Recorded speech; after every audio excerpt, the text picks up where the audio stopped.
Livre du prophète Abdias, chapitre 1. Vision d'Abdias. Ainsi parle le Seigneur l'Éternel à Édom. Nous avons appris une nouvelle de la part de l'Éternel, et un émissaire a été envoyé parmi les nations. Levez-vous, levons-nous contre Édom pour lui faire la guerre.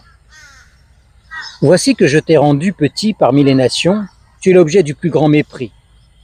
L'insolence de ton cœur t'a trompé, toi qui demeures dans les creux des rochers, dont l'habitation est élevée et qui dis en toi-même, qui me fera descendre jusqu'à terre? Quand tu prendrais de la hauteur, tel un aigle, quand ton nid serait placé parmi les étoiles, je t'en précipiterai, oracle de l'Éternel. Si des voleurs, des pillards nocturnes viennent chez toi, ah, comme te voilà ruiné. Ne voleront-ils pas ce qui leur est nécessaire? Et si des vendangeurs viennent chez toi, laisseront-ils autre chose que du grappillage? Ah, comme Ésaü est fouillé, comme ses cachettes sont éventrées. Tous tes alliés t'ont refoulé jusqu'à la frontière. Ils t'ont trompé, ils l'ont emporté sur toi, tes amis. Ils se sont servis de ton pain comme d'un piège pour toi par-dessous. Il n'a point d'intelligence, disent-ils. N'est-ce pas en ce jour, oracle de l'Éternel, que je ferai disparaître d'Édom les sages et de la montagne d'Ésaü l'intelligence? Tes vaillants, ô Théman, seront dans l'épouvante, pour que tout homme soit retranché de la montagne d'Ésaü par suite de la tuerie. À cause de la violence contre ton frère Jacob, tu seras couverte de honte et tu seras retranché pour toujours. Le jour où tu te tenais en face de lui, le jour où d'autres gens emmenaient captive son armée, où des étrangers entraient dans ses portes et jetaient le sort sur Jérusalem, toi aussi tu étais comme l'un d'eux. N'arrête pas tes regards sur le jour de ton frère, le jour de son infortune. Ne te réjouis pas au sujet des fils de Juda. Au jour de leur ruine, n'ouvre pas tout grand ta bouche au jour de la détresse. N'entre pas dans les villes de mon peuple au jour de son désastre.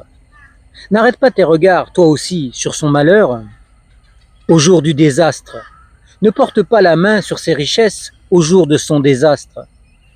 Ne te tiens pas au carrefour pour exterminer ses rescapés et ne livre pas ses survivants au jour de la détresse, car le jour de l'Éternel est proche pour toutes les nations, et il te sera fait comme tu as fait. Ta rétribution retombera sur ta tête. En effet, comme vous avez bu sur ma montagne sainte, ainsi toutes les nations boiront sans cesse. Elles boiront, elles avaleront, et elles seront comme si elles n'avaient jamais existé. Mais sur la montagne de Sion, il y aura des rescapés, ils seront saints. Et la maison de Jacob reprendra ses possessions, la maison de Jacob sera un feu. Et la maison de Joseph, une flamme.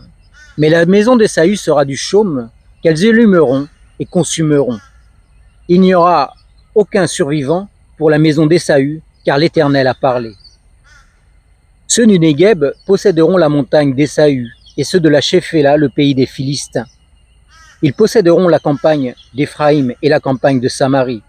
Et Benjamin possédera Galaad.